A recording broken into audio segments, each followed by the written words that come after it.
Hello viewers, I'm interested in rustic Asian rice wine, and so today I want to go over a video with you that's showing brewing rice wine called huangjiu, Chinese rice wine fermented from sweet rice.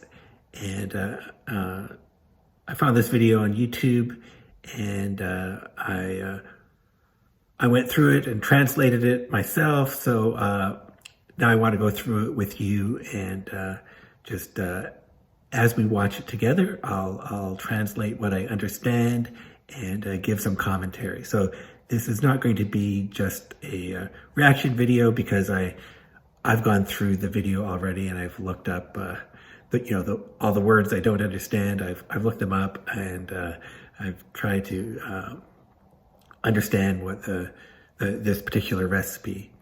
And so I hope you find this to be interesting. And if you like this video, please click the like button and subscribe, and click the bell to be notified when I publish a new video on the subject of rustic Asian rice wine every week. And I appreciate it if you share this video wherever it is appropriate. And so thank you for that. And now let's get into it. This is the video. The thumbnail. This is why I clicked on it in the first place. The thumbnail says huangjiu.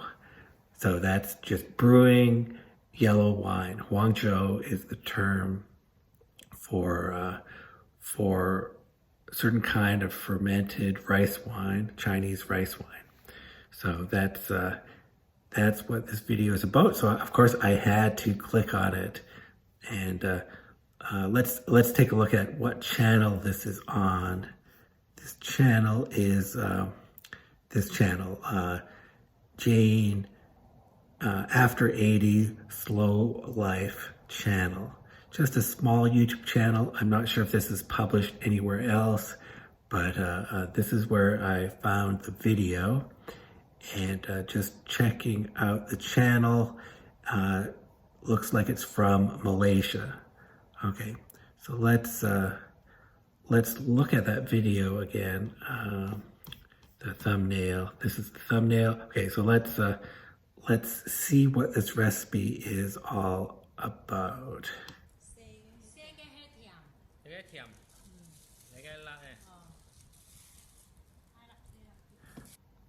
Okay, so first of all, right off,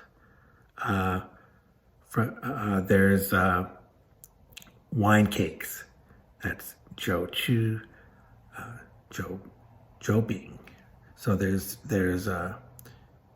two kinds here. There's the sweet kind, 10 of the sweet kind, and 8 of the spicy kind.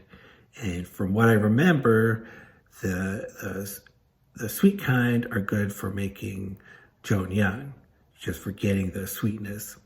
And the spicy wine cakes, that's especially good for producing alcohol.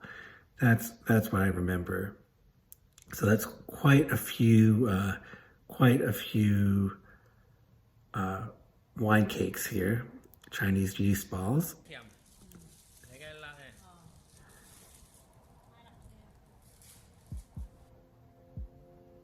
Okay, and here's the title. This is self-made huangjiu. So home-brewed huangjiu, and it's Zhuchuan San Dai. So that's 3 generations, I guess, are making it. So this should be home style, very home style recipe, according to this family.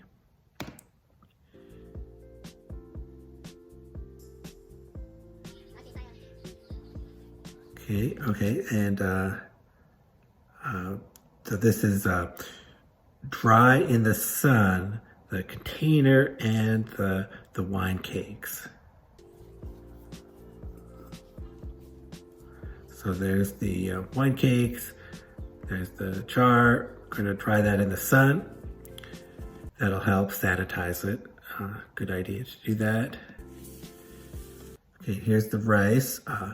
The sweet rice, 3 kilograms. And it's going to be divided into 2 parts for steaming. So this is, I guess, half of it in this shallow pan here. So that's the sweet rice. And washing it. Yeah, take the sweet rice and wash and clean it. So I'm used to this step of the procedure. I am used to washing rice for brewing. So this looks normal to me. Picking out the bad rice grains, swishing it around, and draining it.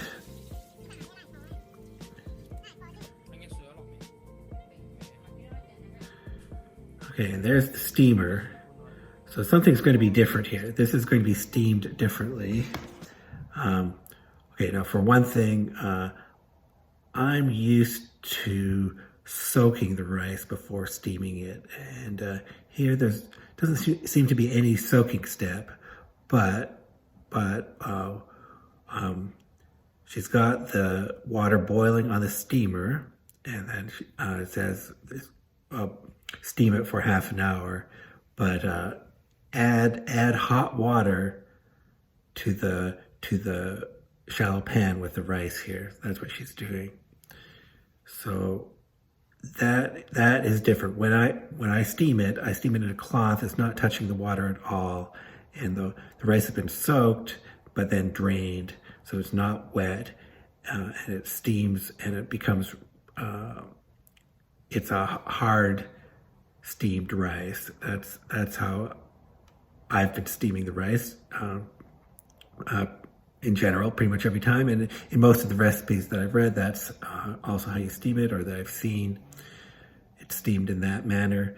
But here, this rice is going to be submerged in water, in hot water, and it's going to be steamed. So that's a bit different. Now, the hot water should soak into the rice quickly, but it's steaming at the same time. So this, I suppose, is meant to take the place of soaking the rice, but it's also going to result in a different result. Okay, so she seals the steamer and steam it for half an hour. That's what it says. And half an hour later, take a look at this rice. Now it's soaked up all the water, of course, and it's quite sticky. The rice grains are sort of melted together a bit. So this is a different procedure than the hard steamed rice that I usually do. This produces more sticky and wet, more moisture content in this steamed rice. Okay, so it's fully cooked, and we can let it cool down, and we don't want to let this touch any water or oil. So that's normal instructions for this kind of recipe. Don't let after you steam the rice, don't let it touch any raw water or oil. Okay, and you can see here how sticky it is. Okay, she's gonna have to do this in 2 batches for the 3 kilograms of rice. So this is just half of it. Yeah, you can see how melted together it is. Okay, now here are the wine cakes, the jobing. So she's pounding, crushing, and grinding the wine cakes, and this is the ancient old method, modern people use a blender. That's also okay. So I've done this too. I've pounded things in bags and or with a mortar and pestle. Okay, now here's the jar. Okay, so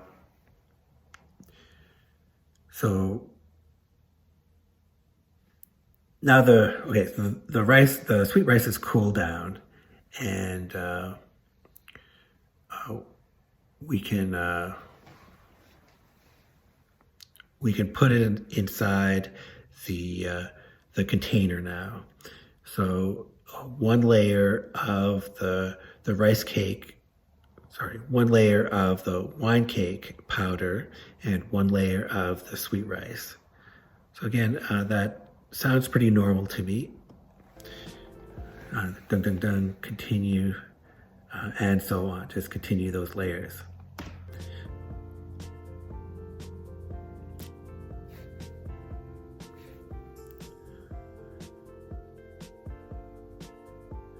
And you can see how gooey and sticky the sweet rice is. It's yeah,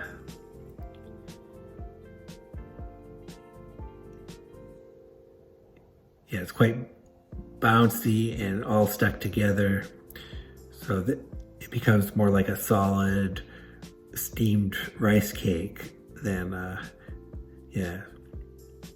And no water is being added at the stage, and I think that's typical of kind of recipes in hotter climates like Malaysia. This recipe, you don't add any water after you steam it. The steamed rice already has enough moisture content, and after you put it in the jar, you're not going to stir it or touch it in any way. It's just going to remain sealed the whole time until it's done.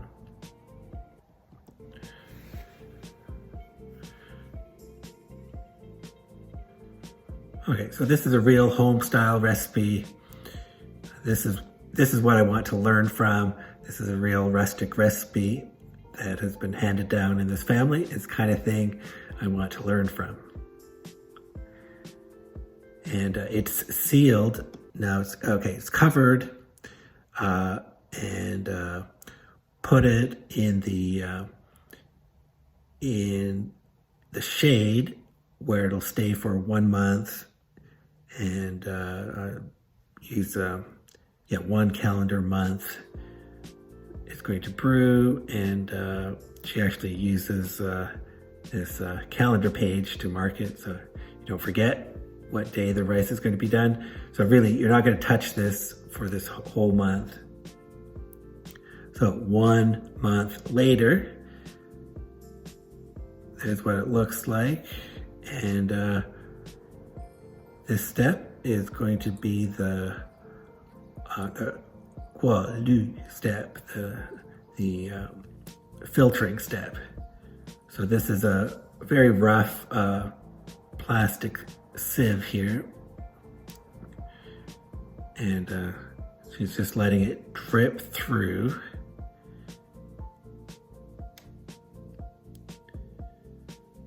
Okay, and wait, this is going to slowly filter through.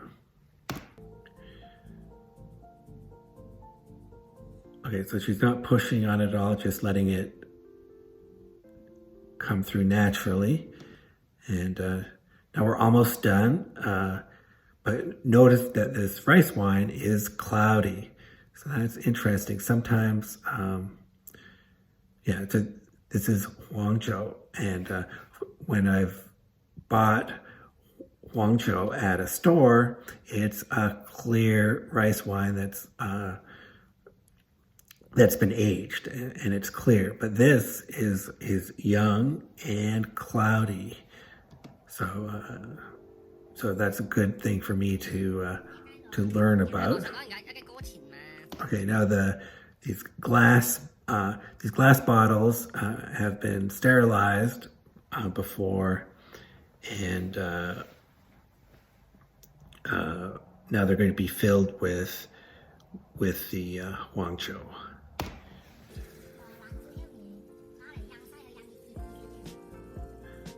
Okay, and so this is definitely a cloudy wine. It's not separating into a clear wine. So so we've learned this, and next time I'll learn to do it myself. So I guess she made this with her with the help of her 3 generations of her family, like the title says. And next time she wants to learn how to make it by herself. So that's that's this video, a home style huangjiu recipe by Chinese family in Malaysia. Very interesting. Plenty of things for me to learn from this and to point out the differences with the recipes that I know for rice wines. Now, if you're watching right now, you can let me know if what you think of this recipe. And the other thing you might notice is that there's quite a few rice balls per, quite a few wine cakes per kilogram. So there were 18 wine cakes for 3 kilograms, so 6 wine cakes per kilogram of rice. That's